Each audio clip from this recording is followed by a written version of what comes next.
Bem, nós estamos hoje, dia 23 de março de 2021, 17h44. Nós estamos iniciando o estudo de O Livro dos Espíritos, na Sociedade de Estudos Espíritas Francisco de Assis, em Petrópolis, no Rio de Janeiro, não é? Então, hoje nós vamos iniciar o capítulo 3, que trata da criação. Nós estamos da criação e vamos falar da formação dos mundos, tá bom? Então, eu vou até pedir, quem tiver aí o livro à mãos, Evolução em Dois Mundos, do André Luiz, dá uma pegadinha, porque nós vamos usar esse livro para algumas coisas. Então, quem tiver aí com Evolução em Dois Mundos, do André Luiz, é só pegar, porque a gente vai também utilizar para que nós possamos. Eu acho que é. Não, peraí, deixa eu conferir. É isso mesmo. Evolução em Dois Mundos e o Livro dos Espíritos, né, que a gente sempre usa, a gente pede que o pessoal deixe aí. Então, vamos dar início aqui ao nosso estudo de O Livro dos Espíritos.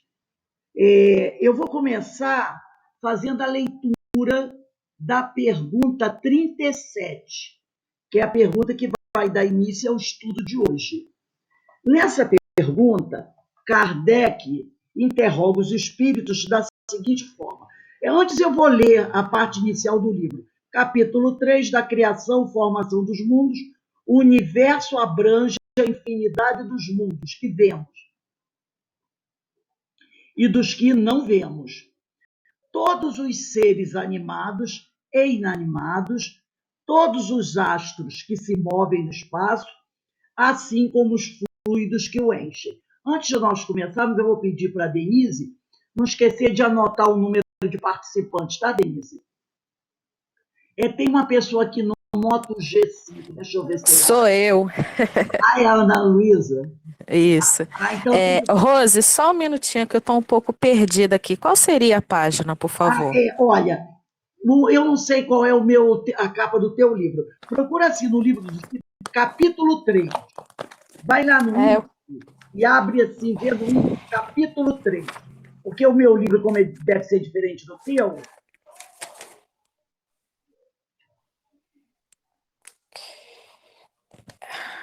Conhecimentos do princípio das coisas? Isso. Formação... página 85. Não, capítulo 3, da criação. Não, o meu não está assim, não. Como é que está o seu? Qual é o número? O meu é aquele que é a capa azul. Qual é o número da pergunta? Deixa eu ver aqui. Capítulo 3. O Livro dos Espíritos, pergunta 37.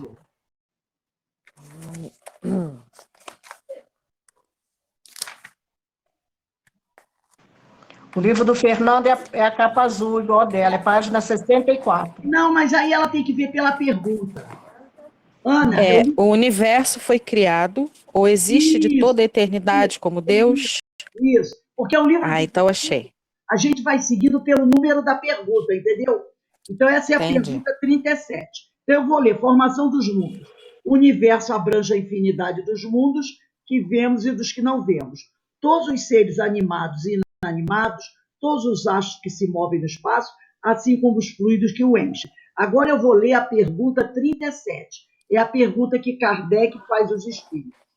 O universo foi criado ou existe de toda a eternidade como Deus? E os espíritos respondem: é fora de dúvida que ele não pode ter se feito a si mesmo. Então, é fora de dúvida que o universo não se fez a si mesmo. Se existisse como Deus de toda a eternidade, não seria obra de Deus. Então, ele aqui já falou que Deus existe de toda a eternidade. tá? Então, como o universo não fez a si mesmo, é Deus que construiu o universo. Então, ele disse que se existisse como Deus de toda a eternidade, não seria obra de Deus. Aí tem uma notinha, essas letras miúdas é uma nota que Kardec escreve. Diz-nos a razão não ser possível que o universo se tenha feito a si mesmo e que, não podendo também ser obra do acaso, há de ser obra de Deus, que a gente sabe que o acaso não existe. Na realidade, o universo ele acaba se confundindo com a eternidade. Por quê? Porque nós não sabemos quando da primeira criação, quando foi feita a primeira criação. E como Deus sempre cria e continua criando, nós não temos como ter uma ideia de quando isso começou. Porque lá na Bíblia, no livro de Gênesis, capítulo 1, versículo 1, diz assim: e no princípio Deus criou o céu e a terra. Então mostra que antes do princípio Deus já existia. Deus sempre existiu. Mas como Deus continua criando, a gente não tem ideia de quando esse universo foi criado. Então o universo acaba se confundindo com a eternidade. Eu vou abrir aqui o ecrã, porque eu abri o ecrã é quando eu vou passar uns slides, tá bom? Aí você já vai estar sabendo, quando eu falar assim, vou abrir o ecrã. Eu vou abrir uns slides para a gente começar a comentar sobre esse tipo de coisa. Deixa eu passar isso aqui para cima, que a minha área de trabalho está cheia de coisa. Então, deixa eu abrir aqui o ecrã. Deixa eu ver aqui. Tem que abrir, fechar essa área de trabalho, senão vai me atrapalhar. Então, vamos lá. Então, aqui, o Livro dos Espíritos, capítulo 3, da criação, parte 1. Deixa eu voltar aqui. Né? Capítulo 3, da criação, parte 1. Formação dos mundos. Questões 37 e 38. Então, o homem algum, é capaz de alcançar e mesmo sentir o que é a grandeza da vida universal.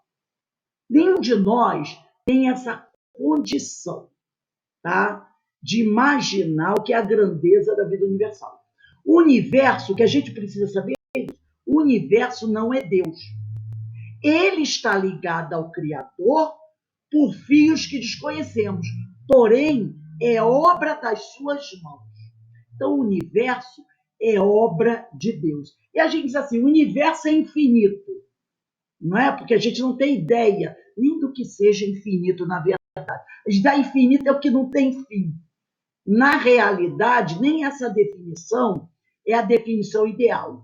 Mas a gente já tem que ter aquela ideia de que esse universo acaba se confundindo com essa eternidade. Porque eu não sei quando ele começou. Quando é que o universo começou a ser criado? Tem alguns cientistas que dizem assim: o universo foi formado através do Big Bang, que houve um Big Bang e a partir daí o universo foi criado. Aí a gente pergunta, tá, e quem é que provocou o Big Bang? Não é? Porque se houve um Big Bang, alguém provocou esse Big Bang. Então, na realidade, essa história do Big Bang também é uma teoria.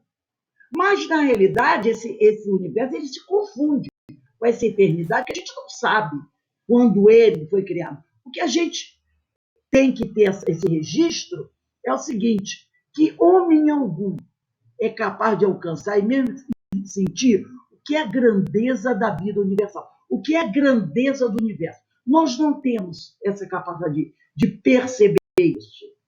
E agora, o que a gente precisa saber é o seguinte, o universo não é Deus. Porque muita gente diz que o universo é... Não, o universo não é Deus.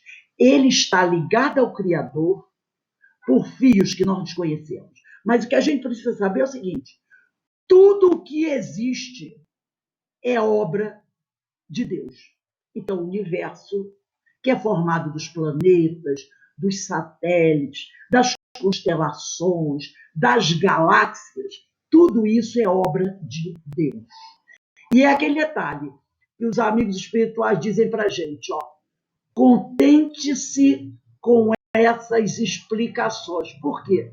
Porque se você ficar tentando se aprofundar, você até acaba ficando maluco, porque você não vai conseguir uma resposta. Questão 38, vamos ler aqui no livro. Kardec pergunta, como criou Deus o universo? E os espíritos respondem, para me servir de uma expressão corrente, direi, pela sua vontade. Então, Deus criou o universo pela vontade dele. Ele assim teve vontade, ele assim decidiu, ele criou o universo. Nada caracteriza melhor essa vontade onipotente. Onipotente é o poder total, né, que Deus possui, do que estas belas palavras do livro de Gênesis, que é o primeiro livro da Bíblia. Está lá no capítulo 1, versículo 3. Deus disse, faça-se a luz, e a luz foi feita.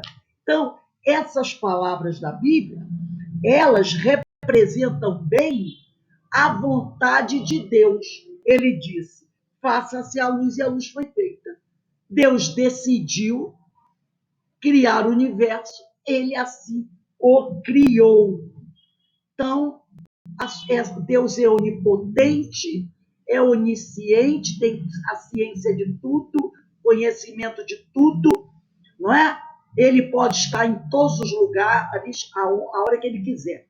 Então, tudo no universo, inclusive o próprio universo, foi criado pela sua vontade. E aí nós botamos um slide.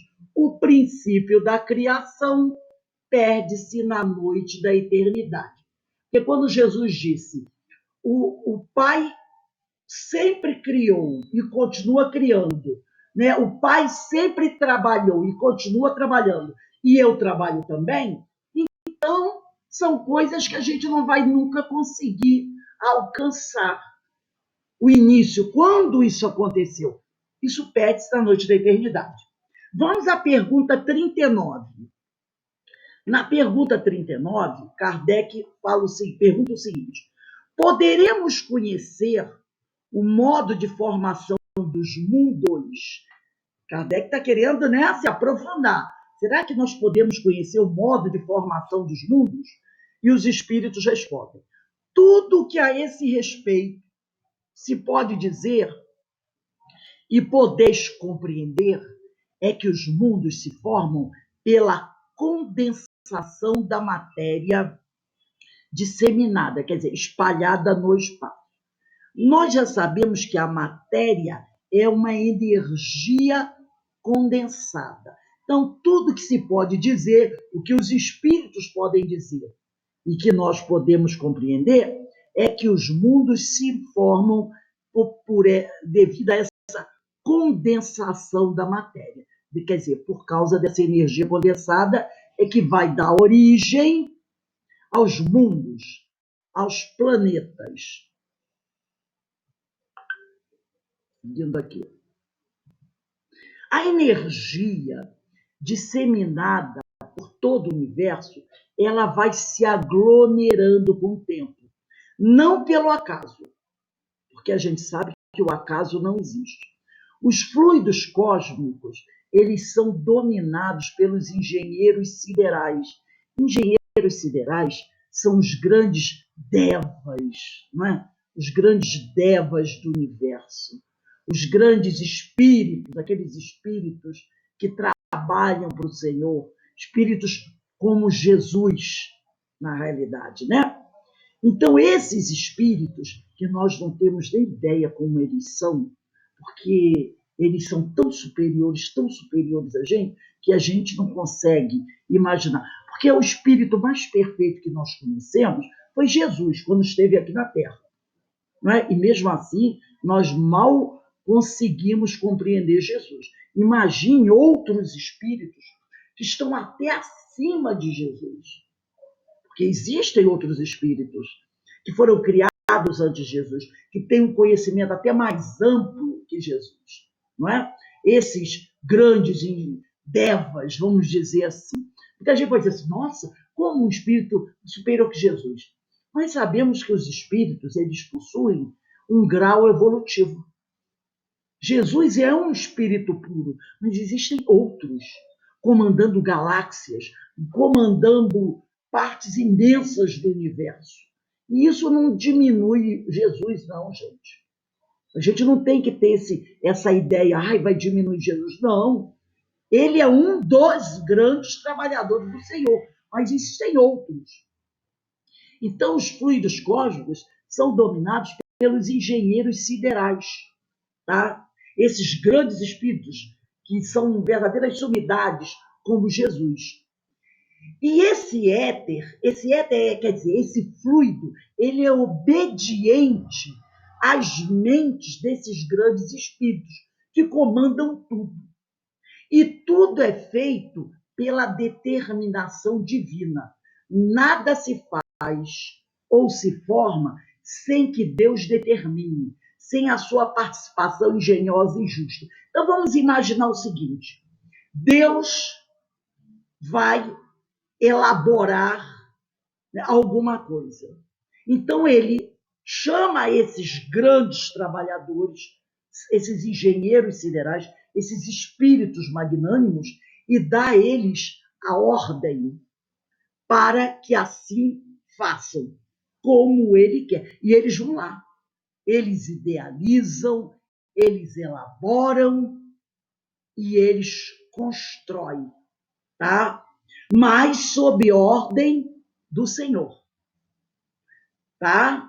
Nada acontece, nada. O próprio Jesus diz: nenhuma folha cai de uma árvore sem que Deus o saiba, porque ele é onisciente. Ele tem a ciência, o conhecimento de tudo. Agora, ele tem trabalhadores. Nós somos trabalhadores do Senhor, em nível bem mais inferior, mas somos trabalhadores do Senhor. Então, o Senhor tem trabalhadores em todas as escalas, em todos os níveis, desde o nível mais baixo até o nível mais alto. Em todos os níveis, o Senhor tem trabalhadores que servem a Ele, que cumprem com a vontade dEle. Tá? Então, vamos ler a questão 40. Serão os cometas, como agora se pensa, um começo de condensação da matéria, mundos em via de formação? Nós sabemos o que é cometa, né? Ele quer saber se esses cometas serão no futuro planetas, né? Ele pergunta: serão os cometas, como agora se pensa, um começo da condensação da matéria, mundos em via de formação? Que a ideia que se tem é o seguinte, que esses cometas ficam, muitas vezes, lembra do cometa Halley, o cometa mais famoso? Normalmente ele passa pela Terra de 50 50 anos, de 80 80 anos, assim. A ideia de que seria que esses cometas, tem muitos, é que o cometa Halley é o mais famoso.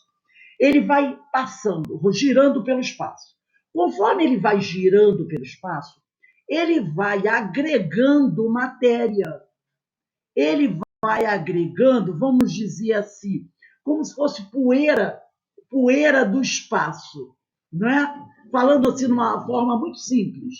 E com isso ele vai crescendo de tamanho. Tem cometas, asteroides que caem na Terra. Semana passada mesmo caiu um asteroide, né? Caiu um asteroide da Terra, passou até no Jornal Nacional. E a ideia é que esses cometas, esses astros que ficam girando no espaço, eles vão agregando a eles, como usando esse termo assim bem simples, poeira do espaço. E com isso eles vão crescendo em tamanho, até que, de repente, eles tenham um tamanho razoável que possa ser esse cometa utilizado por esses engenheiros siderais como um planeta. Será isso? Não sei. São teorias, né? E teorias, o que é isso? Não é mais do que a opinião de uma pessoa. Mas é assim que o conhecimento vai se formando, pelas teorias. Então, é esse Kardec pergunta: serão esses cometas que estão por aí circulando no universo, e agregando essa poeira cósmica, um começo dessa condensação da matéria, mundos em via de formação, os espíritos nos respondem. Isso está certo. Absurdo, porém, aí eles fazem uma observação, é acreditar-se na influência deles. Refiro-me à influência que vulgarmente lhes atribuem, porquanto todos os corpos celestes influem, de algum modo, em certos fenômenos físicos. Então, o que nós podemos dizer? Tudo que existe no universo tem um objetivo. O Senhor não constrói nada que não seja útil. Para que fazer algo que não seja útil? Às vezes a gente olha alguma coisa e pensa assim, oh, que coisa inútil. Mas se a gente analisar, aquilo tem uma utilidade. É que para nós, que ainda não temos um grande conhecimento, parece que aquilo não presta. Isso não presta para nada. Mas se a gente for pesquisar, a gente vai descobrir que a coisa mais simples do universo tem também uma utilidade. Certamente, todos sabemos da influência dos astros na agricultura, né? E a observação das fases da Lua para essas atividades, com plantio, podação e colheita. Então, tudo tem um objetivo. Tudo tem um objetivo. Então, como ele está falando, esses astros poderão sim, no futuro, se tornar um planeta. E tudo tem influência, tá? Tudo é importante. Então, como nós falamos aqui sobre a questão dos astros, né?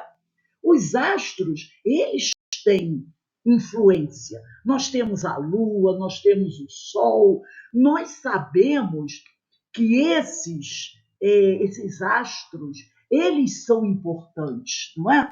Para a agricultura. Os antigos já plantavam, cuidavam da agricultura baseado na observação dos astros.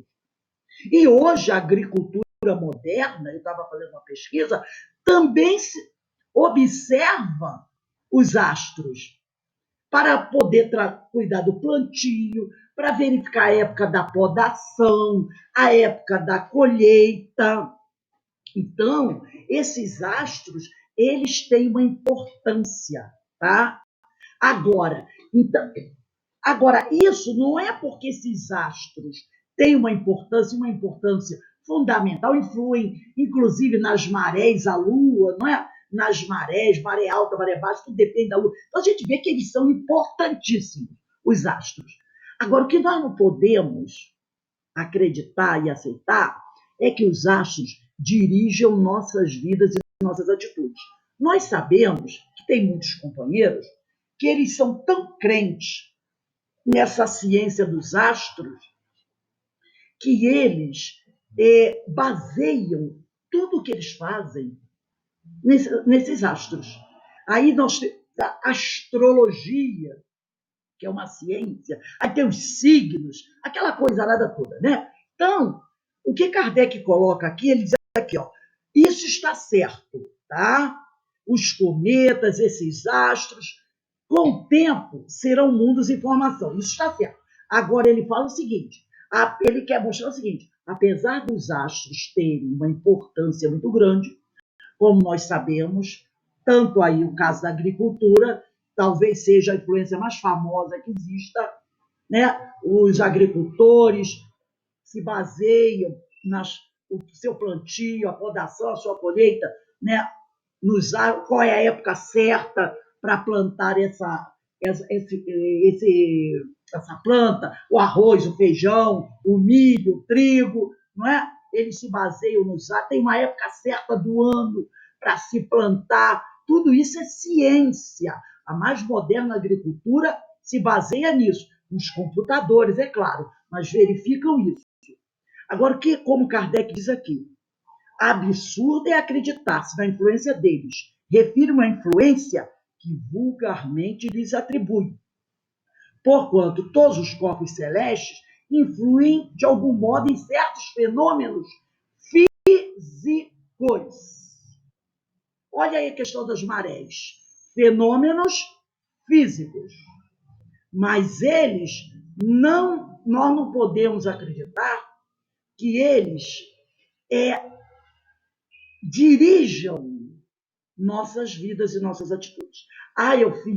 Eu agi assim porque hoje era noite de lua cheia, não é? Eu fiquei mais nervosa porque a lua era minguante. Então, tem pessoas que acreditam nisso. Podem até influenciar, e nós sabemos que sim, a questão da lua, na questão do parto. O pessoal antigo, eles contavam a gestação através das luas. 9 luas, a criança vai nascer depois da 9ª lua. Isso aí é um fenômeno físico, está influenciando o nosso corpo físico. Olha o que Kardec falou. Influem de algum modo em certos fenômenos físicos. Agora, influenciar o espírito, entendeu? Aí não. Porque nós somos isso. Ele pode influenciar o nosso corpo físico, mas não o espírito. Toda vez que é lua minguante, eu fico assim, caidinha. Quando é lua nova, eu fico... Então, a gente tem que tomar cuidado com isso. Pode influenciar o corpo físico, mas o espírito, as nossas atitudes, não. Aquela história do lobisomem é lenda, não é? É lenda. Vamos à questão 41. Pode um mundo completamente formado desaparecer e disseminar-se de novo no espaço a matéria que o compõe? Sim. Deus renova os mundos como renova os seres vivos. Quantas vezes a gente olha para o céu e vê uma estrela brilhando? Que linda, gente, que estrela linda. Muitas vezes aquela estrela, aquele planeta de onde vem aquela luz, aquela estrela, já desapareceu. É que a luz dela chegou agora para nós. Então, muitas vezes nós estamos olhando para só a luz, mas a estrela de onde essa luz veio já não existe mais. Assim como o planeta Terra, ele tem um prazo de validade. Ele tem um prazo de validade. Os cientistas dizem que daqui a 5 milhões de anos ele não vai mais existir. A gente também não precisa se preocupar, né? Ou alguém acha que daqui a 5 milhões de anos ainda estará aqui. Então, tudo no universo tem um prazo de validade. Só o espírito que não. Mas tudo que é físico, que é material no planeta, tem um prazo de validade. Tudo que existe renova-se. Tudo para o qual foi estabelecido um princípio sob as leis que regem a matéria, tem certamente um fim, na regência das mesmas leis. Nosso corpo tem um fim, não é? Foi estabelecido um princípio para os nossos corpos quando nós nascemos. Na realidade, nós houve a fecundação. A partir daí, no útero, começou a formação do nosso corpo. Mas a gente sabe que ele tem um prazo de validade. Não é verdade? Até agora, ninguém conhece ninguém que tenha vivido 200 anos. Já tem gente chegando aos 120, mas passando disso já fica mais difícil. Então, tudo para o qual foi estabelecido um princípio, sobre as leis que regem a matéria, nosso corpo é matéria, tem certamente um fim, na regência das mesmas leis. Então, a matéria estabelece. Isso foi criado e isso terá um fim. Entretanto, no que está relacionado ao espírito, isso foge às nossas deduções, por não alcançarem elas o princípio desta lei e ser movido o espírito por outras que lhe sustentam a vida. Então, tudo que está relacionado à matéria foi estabelecido um princípio e um fim. Mas tudo que está relacionado ao espírito imortal, o ser pensante, nós não podemos estabelecer esse princípio.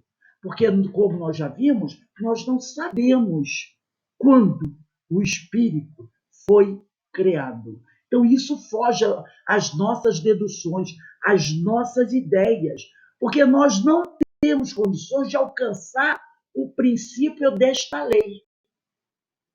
Né? E o espírito também, ele é movido por outras leis que sustentam a vida. Lei estas que só o Pai conhece. Então, nós não podemos dizer que o espírito, ele terá um fim. Nós sabemos que ele foi criado. Ele foi criado. Quando? Não sei, mas eu sei que ele foi criado por Deus. Ele é imortal. Então, ele teve um início quando sai das mãos de Deus, que eu não sei quando foi isso, mas eu sei que ele foi criado por Deus. Mas eu não sei o final dele, ou se ele terá fim, porque eu não conheço as leis que se basearam, ou de onde foram baseadas as leis da formação do espírito.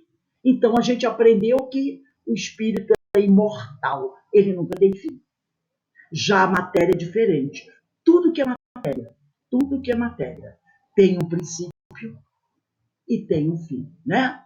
E tudo que existe, que é material, renova-se, tá? Tem certamente um fim. Já com o espírito, a história é outra.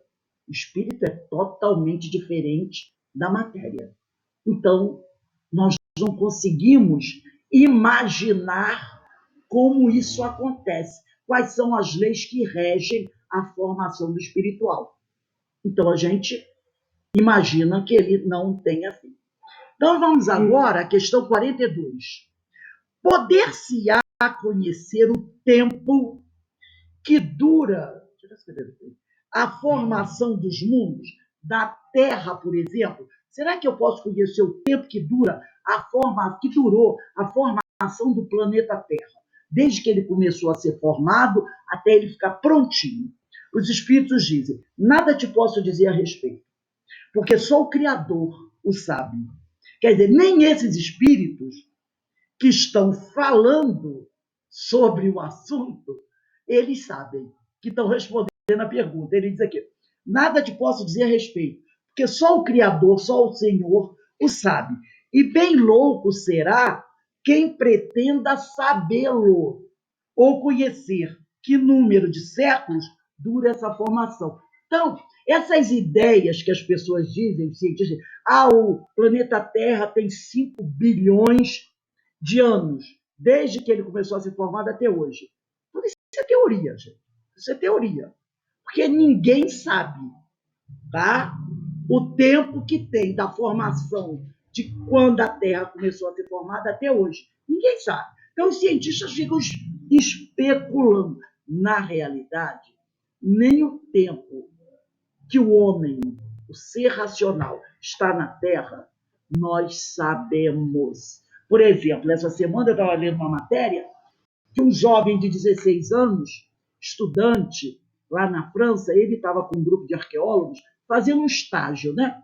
Então, ele, cavando na caverna, lá ele encontrou um incisivo, né? Chama, né? Um dente incisivo.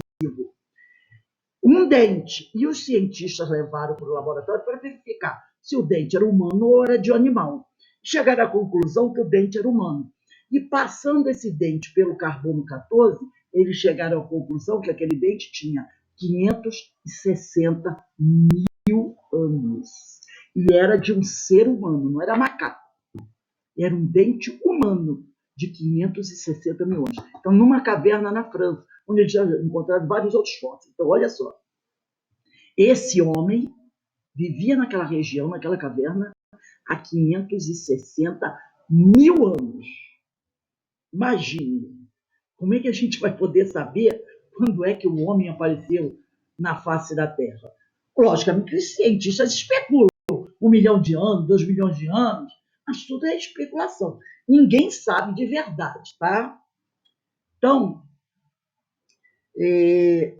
vamos ver aqui. Não podemos, né, como a gente coloca aqui, fazer avaliação daquilo que foge aos nossos sentidos.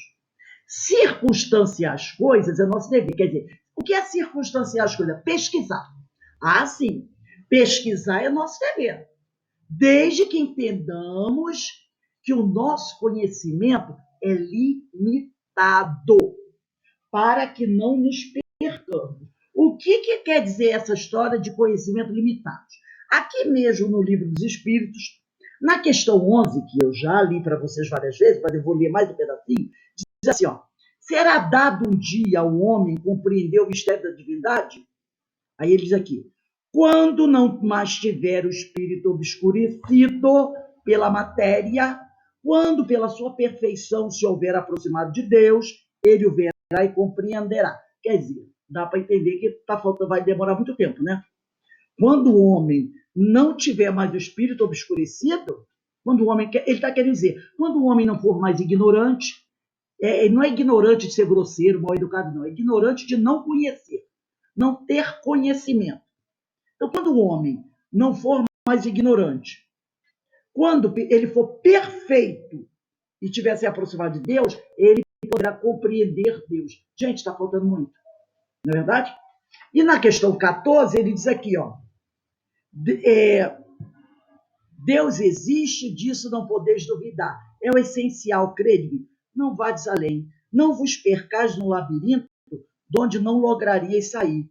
Isso não vos tornaria melhores, antes um pouco mais orgulhosos, pois que acreditarias saber, quando na realidade nada saberíeis. Então, ele está querendo dizer o seguinte, circunstanciar as coisas, pesquisar as coisas, é nosso dever.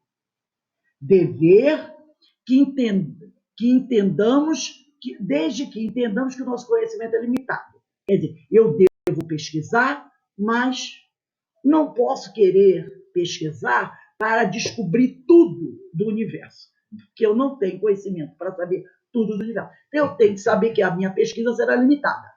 A sabedoria vem de uma semente que Deus colocou em nossa consciência, que o tempo faz florescer. Então, gente, o que nós podemos dizer com isso aqui? Que tudo tem um limite, não é? A sabedoria vem de uma semente que Deus colocou em nossa consciência, que o tempo faz florescer. Então, com o tempo, nós alcançaremos toda a sabedoria. Então, não é uma coisa que vai acontecer de hoje para amanhã, tá? Bater as portas, estimulados pelo progresso, é o nosso dever. Porém, abri-las compete a Deus, que nos dirige e sustenta a todos. O conhecimento virá de acordo com a vontade do Senhor, tá? Eu tenho que bater as portas, eu tenho que, estimulado pelo progresso, pesquisar. Mas eu tenho que entender que o conhecimento será revelado aos homens paulatinamente, de acordo com a vontade de Deus. Quando queremos saber o indecifrável, surgirá uma trégua para que possamos pensar. Quando nós chegarmos naquele ponto onde dali não conseguimos passar, é hora de parar, refletir, porque a meditação colocar-nos-á na medida de compreendermos até onde podemos especular o segredo da divindade. Porque tem uma hora que você faz assim, daqui eu não consigo mais, eu não estou conseguindo chegar. Então aí a pessoa para e medita. Se eu não estou conseguindo passar daqui, é porque eu ainda não tenho condições efetivas de aprender um pouco mais. Eu tenho que ser humilde para reconhecer isso, para reconhecer as minhas limitações e aguardar um pouco mais, para que o progresso se faça, tá? Vamos aqui na questão 43. A questão 43 vai tratar da formação dos seres vivos. 43, Kardec pergunta: quando começou a Terra a ser povoada? E Kardec responde: no começo tudo era caos. Os elementos estavam em confusão, né? Lembra que o planeta no início era uma bola de fogo? Ele era uma bola de fogo no início. Então, todos os elementos, todos os minerais, estava tudo no estado gasoso. Quem estuda um pouquinho de astronomia vai ver. Primeiro, era uma bola de fogo. Então, não havia terra, não havia água. Estava tudo em estado gasoso, né? O planeta fervia. Então, tudo era um caos. Os elementos estavam em confusão. Pouco a pouco, cada coisa tomou o seu lugar.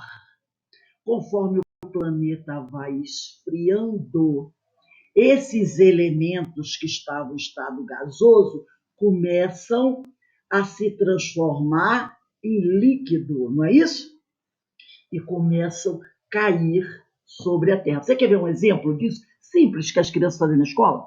Você tem uma panela, bota água para ferver. Ela começa a ferver a água começa a evaporar e ela fica, tipo, entre aspas, fumacinha, não é verdade? Aí você pega uma tampa de panela fria e coloca, não fecha a panela não, vai colocando por cima. Daqui a pouco você tira a tampa e você vai ver que a tampa está cheia de gotas de água escorrendo. O que foi aquilo? O vapor quente que estava subindo. Quando encontra um elemento frio, que é a tampa da panela, aquela água que estava em estado gasoso, ela fica líquida e começa a cair. Foi isso que aconteceu com a Terra. Quando a Terra começa a esfriar, tudo que estava em estado gasoso começa a entrar no estado líquido, se liquefazer, e aí vai caindo. E a Terra vai aparecendo, vai caindo primeiro nos oceanos, depois da Terra, e vai penetrando a Terra, e vão formar os veios de ouro, de prata. Se você entrar numa mina, se der um corte na parede, você vai ver que os veios de ouro, eles são totalmente disformes. Não cai numa linha reta. É porque conforme aqueles minerais foram penetrando a terra, aonde tinha brecha, eles foram passando. Então é tudo desarrumado. Não, eles vão caindo, por onde tinha brechinha, eles vão entrando. Entendeu? Então, Kardec diz aqui, pouco a pouco, cada coisa tomou o seu lugar. Aí a água, que depois que tudo esfriou, só havia água.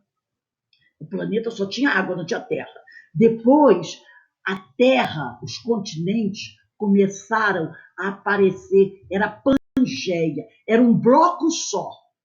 Era um bloco só. Todos os continentes, tudo junto, chamado de Pangeia. Ela começa, devido às erupções vulcânicas, no fundo, no centro da Terra, no fundo dos oceanos. Nós sabemos que tem vulcões, né, no fundo do mar, e que ficam lá. Ó. Você mergulha e você vê o vulcão debaixo d'água, tá?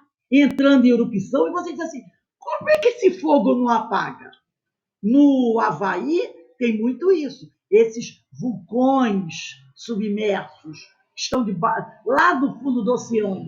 E eles estão lá jogando lava para cima, o fogo saindo, e a água do oceano não consegue apagar. Inclusive, a água ali fica tão quente que não é possível passar nenhum submarino por perto, tá? De tão quente que é aquilo. Então, essas erupções foram acontecendo, e esse bloco de terra do fundo do oceano, com as erupções, foram subindo, e saíram, né? Romperam a água e ele apareceu. E ficou aquele bloco único. E conforme os terremotos foram acontecendo, conforme essas erupções continuavam, esse bloco foi se dividindo, porque ele é formado por placas chamadas placas tectônicas. Então, cada erupção foi dividindo, e aí se formaram os continentes, América, Europa, Ásia, África, Oceania, eles foram se dividindo e se separando.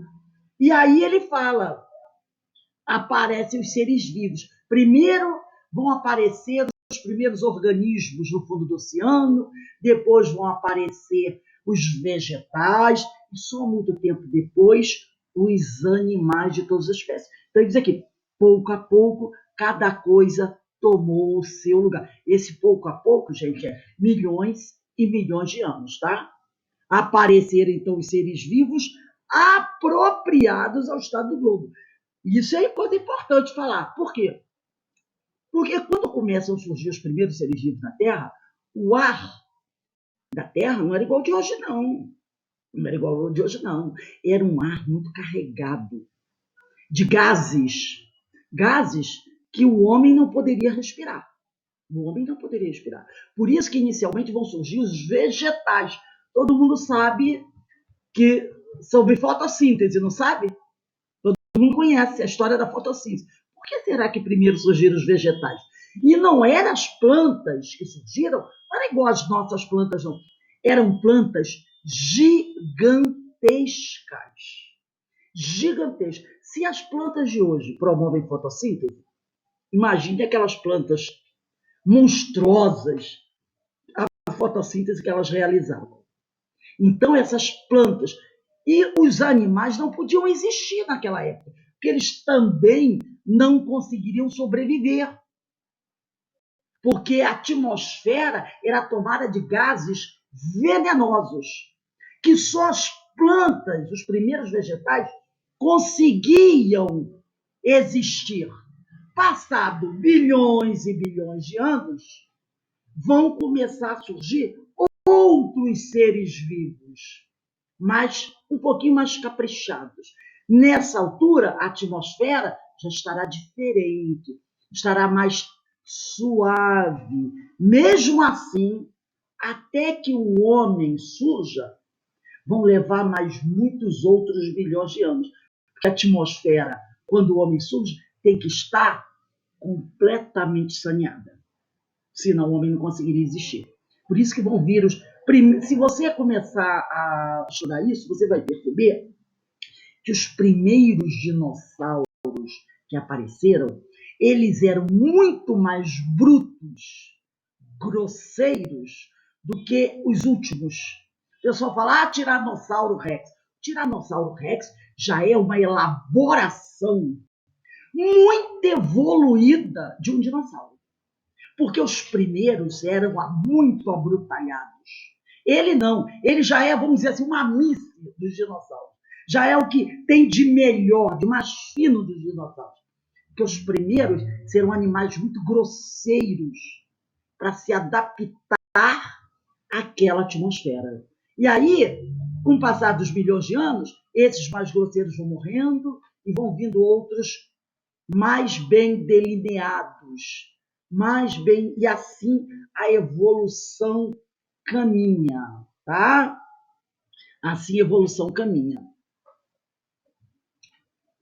Então, foi nesse seio térmico dos oceanos que surgiram os primeiros passos da vida na Terra, como o encontro dos dois elementos. Lembra que nós falamos sobre isso? Físico, que é a matéria, espiritual, que é o espírito, o elemento espiritual, tá? Todo mundo sabe que quando a gente fala esse espírito com letra minúscula, não é o homem, é o elemento espiritual. Tudo isso idealizado e amparado pelos instrutores da vida maior. Quem são os instrutores da vida maior? Aqueles engenheiros siderais trabalhadores do Senhor, que já existiam antes do planeta Terra ser formado. Na realidade, foram eles que, juntamente com Jesus, planejaram a formação da Terra. Tendo Cristo à frente, comandando aqui esses instrutores da vida maior, por quê? Porque o planeta Terra é uma obra de Jesus e desses instrutores. Jesus é que comandou um grupo de espíritos para formar o planeta Terra. Então, ele estava à frente. Vamos imaginar ele como o grande arquiteto contratando trabalhadores para ajudá-lo na construção desse planeta, tá? O mestre traçou os caminhos a seguir e ordenou a execução, dando a sua magnânima assistência permanente. Então, a elaboração foi idealizada por esses instrutores da vida maior, tendo Cristo à frente. Então, ele determinou, faremos um planeta. Nós vamos nos reunir, planejar como será esse planeta. E vocês, os que estavam sob as ordens dele, começaram a construir esse planeta. Ele traçou os caminhos a seguir, né? Ordenou a execução e eles foram elaborando. E ele foi dando a assistência dele, permanente, para a execução desse planeta. E essa assistência permanece até hoje, não é verdade? Os seres vivos datam de bilhões de anos, sem que possamos nos certificar da verdadeira data, por nos faltarem recursos para tais determinações, tá? Então, ninguém vai conseguir saber quando isso começou. Bom, como eu falei para vocês no início, eu pedi que vocês, quem tivesse o livro Evolução em Dois Mundos, do André Luiz, pegasse o livro, porque aqui no capítulo 3, que tem o título Evolução e Corpo Espiritual, tem um trecho onde André Luiz narra essa formação. Está no capítulo 3, Primórdios da Vida. No meu é páginas 33 e 34. O meu tem essa capa aqui, eu não sei se está dando para vocês verem. E diz assim: a imensa fornalha atômica, eu não falei que o planeta no início era uma bola de fogo? A imensa fornalha atômica estava habilitada a receber as sementes da vida. E sob o impulso dos gênios construtores que operavam no orbe nascituro, vemos o seio da Terra recoberto de mares mornos. Depois que o planeta esfria, os mares ficam mornos. Invadido por gigantesca massa viscosa, a espraiar-se no colo da paisagem primitiva. Então, é como se uma massa viscosa fosse derramada do alto sobre esses oceanos. Dessa geleia cósmica, verte o princípio inteligente em suas primeiras manifestações. Então, dessa geleia cósmica, começam a surgir os primeiros sinais de vida em suas primeiras manifestações, trabalhadas no transcurso de milênios pelos operários espirituais, lembra que eu falei? Os trabalhadores do Cristo, que lhes magnetizam os valores, permutando-os entre si, fazendo trocas, sob a ação do calor interno e do frio exterior. As mônadas celestes. O que são mônadas? Na biologia, significa organismos simples ou muito pequenos. São micro-organismos celulares. Então, a vida, ela começa no fundo dos oceanos como micro-organismos celulares. Aí, esse micro-organismo, ele tem uma parte física, não tem? Ele tem uma parte física, que é uma parte material. Mas ele tem vida, não tem vida? E como tem vida? Olha aí as bactérias e os vírus. Ele tem vida. Essa vida é o princípio inteligente. Essa vida, ela vem do alto.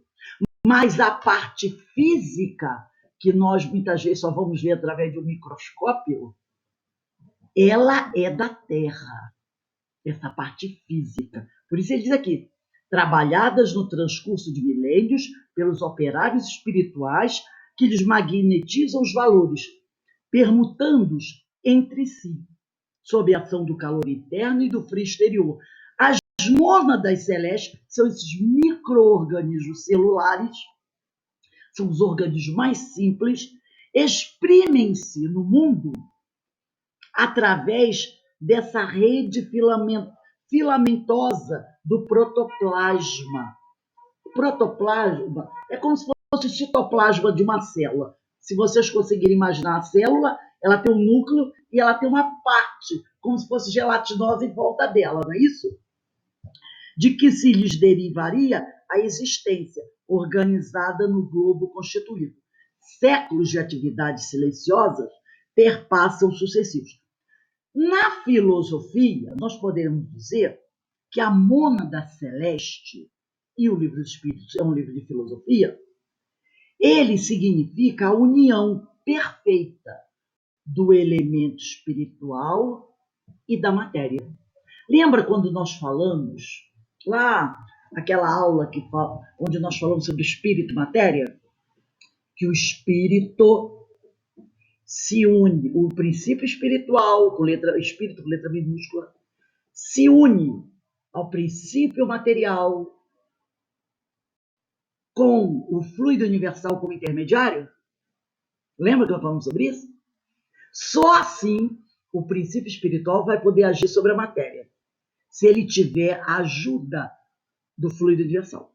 Quando esse princípio espiritual se une com o elemento material, sob a ação do fluido universal, ele forma a mônada celeste. Ele forma essa mônada celeste. E aí essa mônada vai começar a se desenvolver no fundo dos oceanos. O princípio espiritual, ele veio trazido pelos grandes trabalhadores do Senhor. E ele vai encontrar esse elemento material, que unido a ele, através do fluido universal, essa mônada, ela vai navegar pelo espaço, até que ela será trazida para habitar os oceanos. E aqui se reunir com outros elementos e começar a se desenvolver. E os amigos, os grandes devas da eternidade, vão fazer experimentações, como ele diz aqui, trabalhadas, aqui é no livro Evolução em Dois Mundos, no transcurso de milênios, pelos operários espirituais, que lhes magnetizam os valores, permutando, quer dizer, fazendo trocas entre si, sob a ação do calor interno e do frio exterior. As mônadas celestes vão começar a se exprimir, quer dizer, vão começar a se manifestar no mundo terrestre, através desse protoplasma que se espalha pelos oceanos, de que se lhes derivaria a existência organizada no globo constituído. Então, ali, no fundo dos oceanos, elas vão se desenvolvendo até que elas possam ir crescendo, tomando outras formas que nós vamos estudar na próxima aula, formas variadas, tudo no fundo do oceano. Por quê? Porque elas estão esperando que esse planeta se prepare para que um dia elas possam sair do planeta, sair da água, invadir a Terra. Porque é como se tivesse, estudando, e você percebe que é como se tivesse acontecido uma invasão desses elementos no planeta. E esses elementos, essas mônadas, elas saem da água e se espalham pela Terra. E nesse meio, elas vão dar origem a tudo que existe no planeta. E só muito mais tarde, o homem, o ser vivo, o homem, também vai ter essa origem por aí. Vai também sair por aí. Eu acho que ainda dá para a gente tentar aqui a 44. Vamos ler a 44 aqui. De onde vieram para a Terra os seres vivos? E Kardec responde, a Terra lhes continha os germes. Olha aí, o elemento material, que aguardavam um momento favorável para se desenvolverem. Os princípios orgânicos, porque orgânico está na Terra, não é isso? Se congregaram desde que cessou a atuação da força que os mantinha afastados. Havia uma força que mantinha esses elementos orgânicos afastados e formaram germes de todos os seres vivos. Então havia uma força no planeta que mantinha todos os elementos afastados. No momento que essa força cessa, esses elementos começam a se aproximar. E aí começam a aparecer os germes de todos os seres vivos. Estes germes permaneceram em estado latente, de inércia, como a crisálida e as sementes das plantas. Porque quando você pega uma semente, você pega um caroço de manga. Você pega um caroço de manga, você olha para ele, você diz assim, é um caroço de manga. Ele tem uma força, não tem? Mas ele está na minha mão. Essa força, ela não vai explodir aqui na minha mão. Mas quando eu coloco ele na terra, né, cavo um buraquinho, coloco ele na terra e deixo, essa força explode. E dali a alguns anos você tem uma mangueira frondosa. Aí você olha, como é que pode? Minha mãe tinha um sítio, ela tinha uma mangueira, essa mangueira aqui foi de um caroço de manga que eu plantei. Mas você pega aquele caroço de manga, você não imagina a força que tem aquele caroço de manga. Essa força, ela está em estado latente dentro do caroço da manga. Tá? É como se estivesse num estado de inércia ali dentro daquele caroço de manga. Se você ficar com aquele caroço de manga, de repente, em cima de uma prateleira, essa força nunca vai explodir. Vai ficar ali, o caroço da manga vai secar e vai morrer, não vai? Vai morrer. Agora, por quê? Porque não houve outros princípios orgânicos para se reunir com ele. Ele ficou ali, secou e morreu. Mas, se você pegar esse caroço, colocar no fundo da terra, juntar água ali, algo vai acontecer. Que ele vai arrebentar, vai sair, começar a sair um galhinho que vai escavar aquela terra dura que está sobre ele com uma força descomunal. Que imagine, aquele galinho que sai do caroço é tão frágil, né? Mas ele tem força para cavar a terra e aparecer. Chama germinação. Olha a força que ele tem para ir quebrando a terra, rachando a terra. Enquanto olha, ele explode. E vai. E ali, ó, aí ali une o ar, o oxigênio, a luz do sol, a força da terra, mais a água, e ele começa a crescer. E às vezes, em semanas, ele já alcança uma altura de 10, 15 centímetros. Você diz, meu Deus, em 2 meses já tem 30, 40 centímetros. E você vê, tem planta, então, que é com 2 anos já é uma árvore. Você diz, que força espetacular é isso aqui. Os princípios orgânicos se congregam desde que cessou a atuação da força que os mantinha afastados.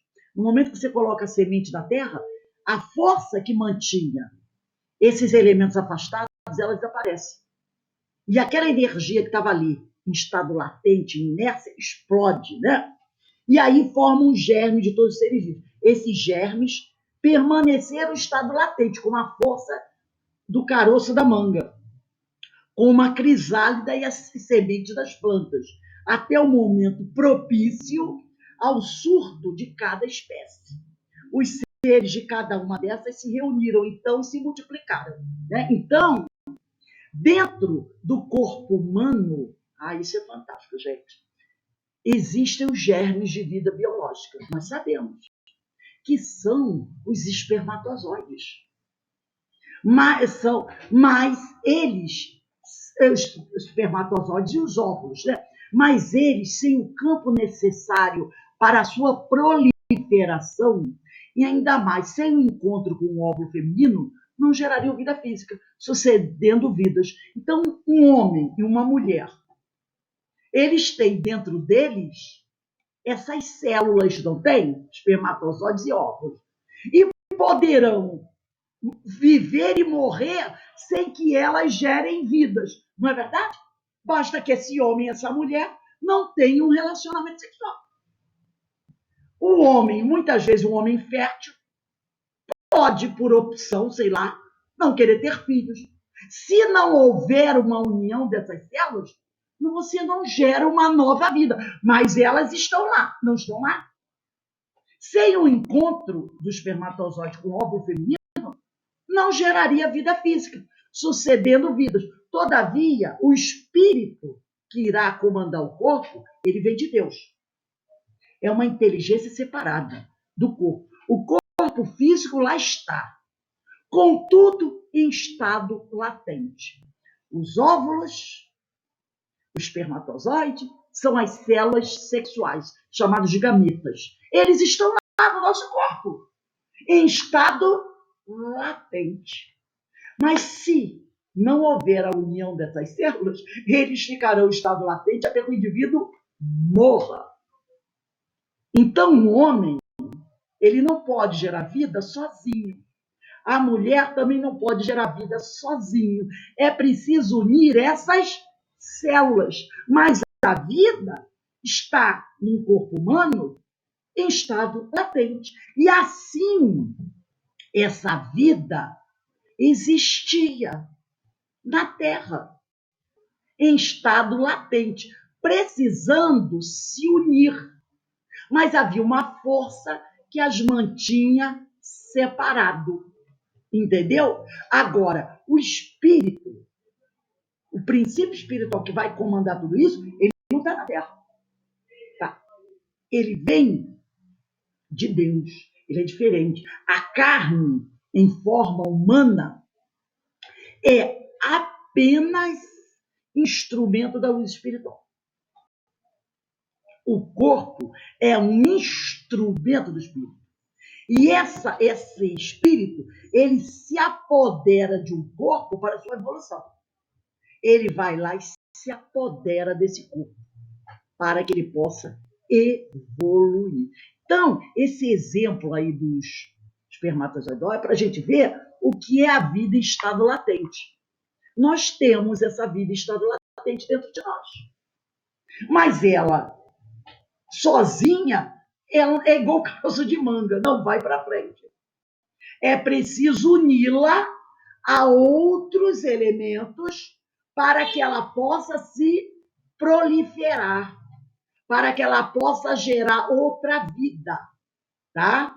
Agora, o espírito, né, que vai habitar aquele corpo, que vai ser construído com essas células, porque esses gametas, eles vão produzir um corpo que vai ser utilizado por um elemento espiritual. Então, a Terra tinha essa vida em estado latente, lá, esperando alguma coisa acontecer para que esses elementos se unissem. Bom? E para a gente, aí ele diz assim, a Terra continha em germe as células sexuais ou gametas. E aqui ele dá explicação como isso acontece, né? Nós podemos explicar assim, para produzir o zigoto, que por sua vez origina o embrião, gerando um novo ser. Então, esses gametas se unem, o gameta feminino e o gameta masculino, e produz um elemento chamado zigoto, que vai se desenvolvendo e origina um embrião, que vai se desenvolvendo e gera um feto, e que se desenvolve e vai virar um ser humano, e aí o indivíduo nasce. Então, a Terra continha em germe essas células sexuais ou gametas, tá? Em estado embrionário. E um dia a luz os acordou, não é?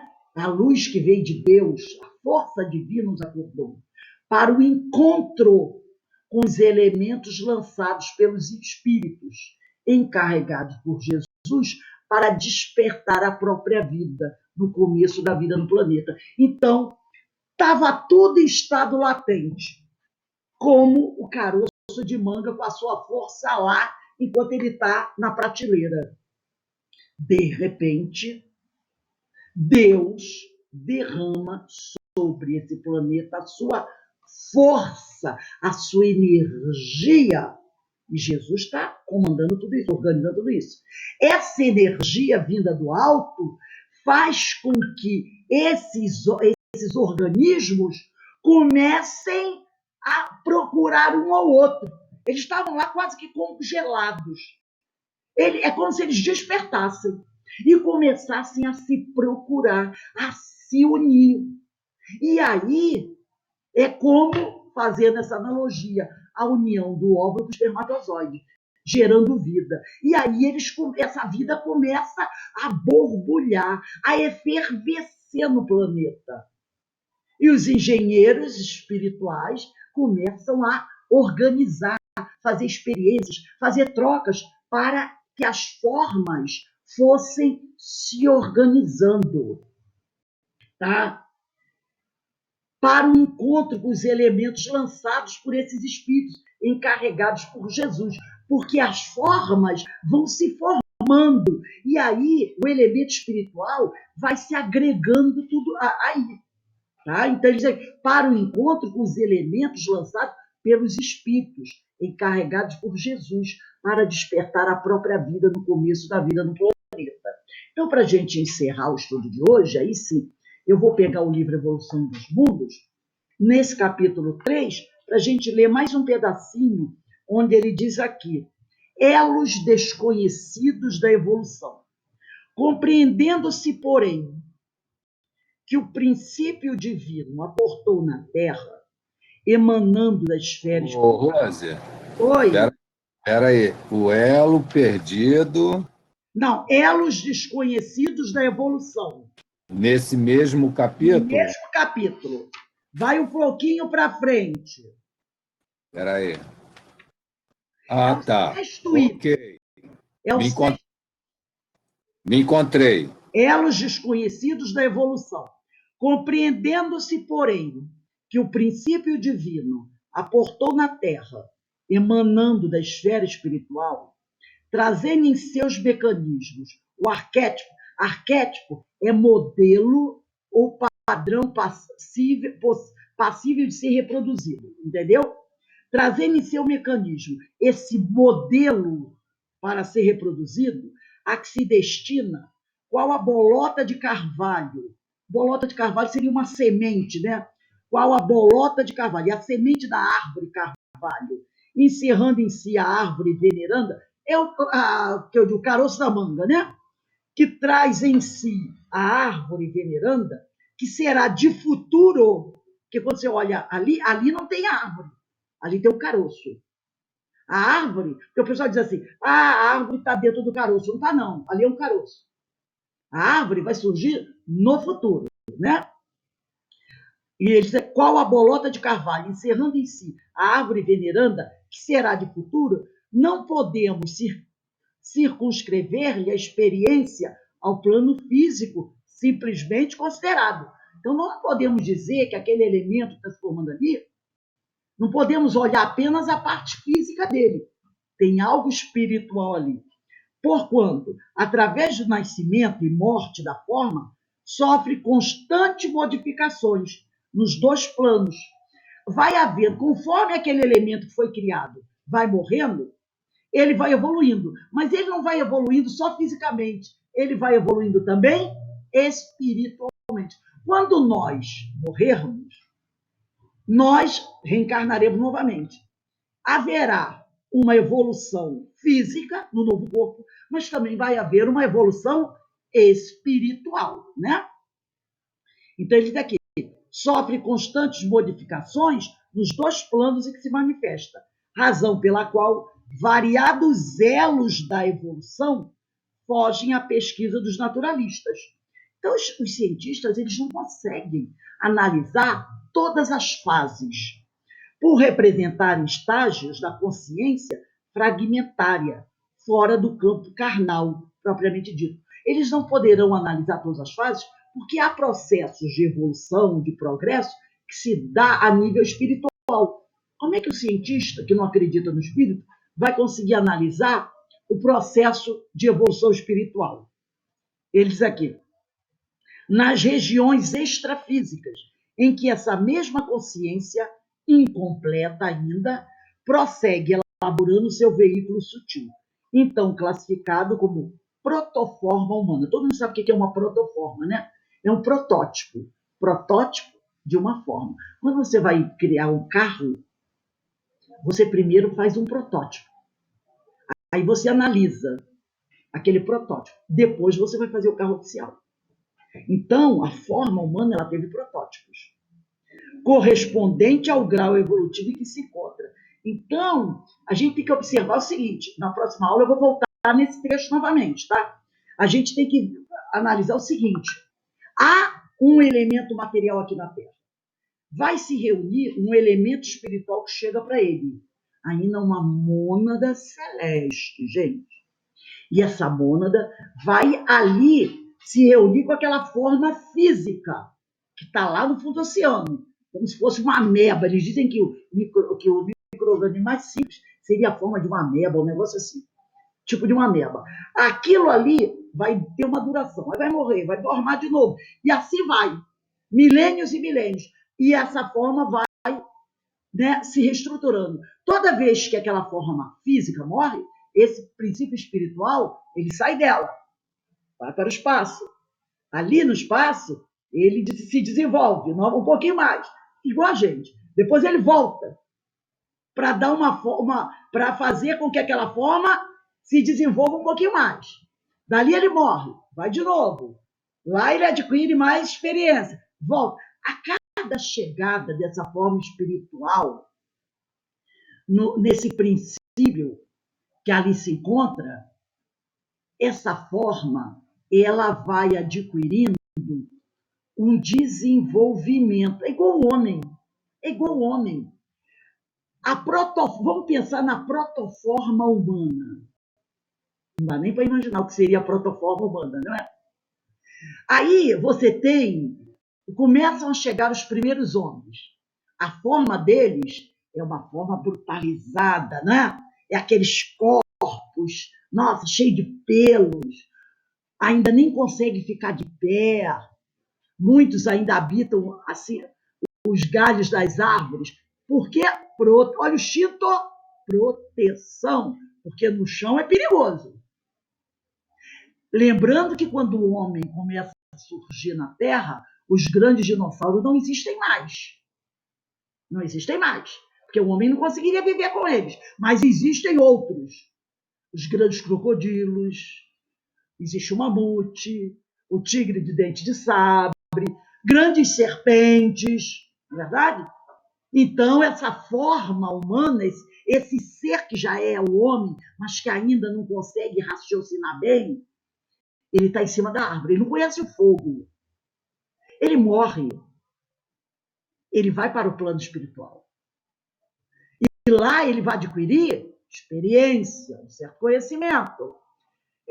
Quem conhece um pouquinho aqui do mito da caverna de Platão, dizem os filósofos que é mais ou menos assim que acontecia quando esses homens morriam.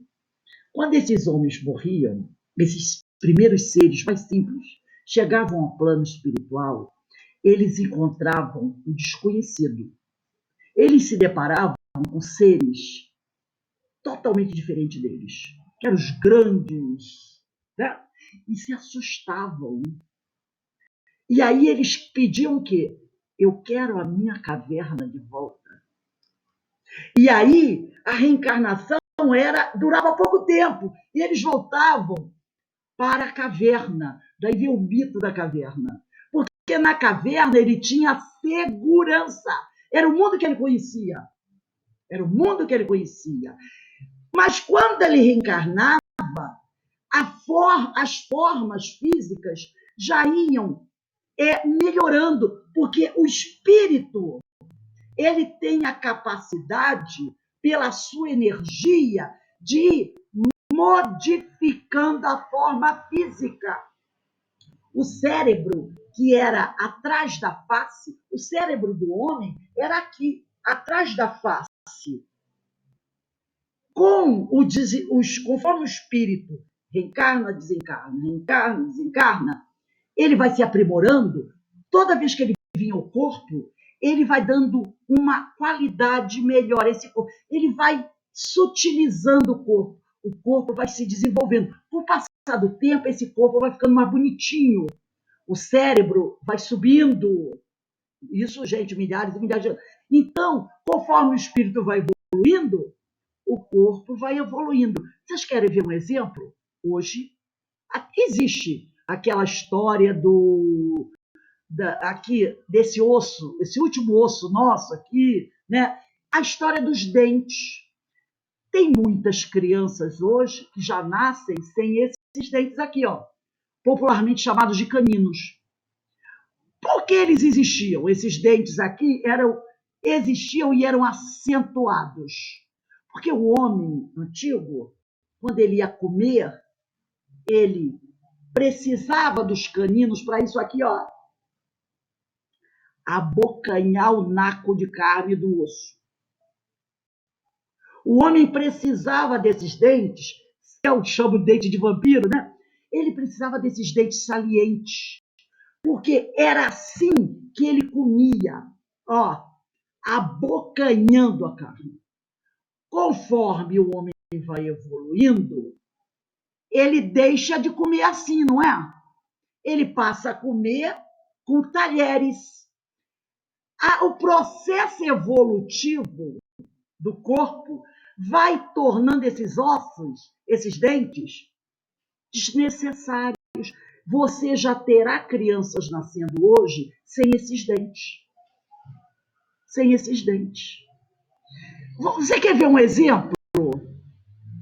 A pessoa que usa muito calça comprida, quando era jovem, tinha muitos pelos nas pernas.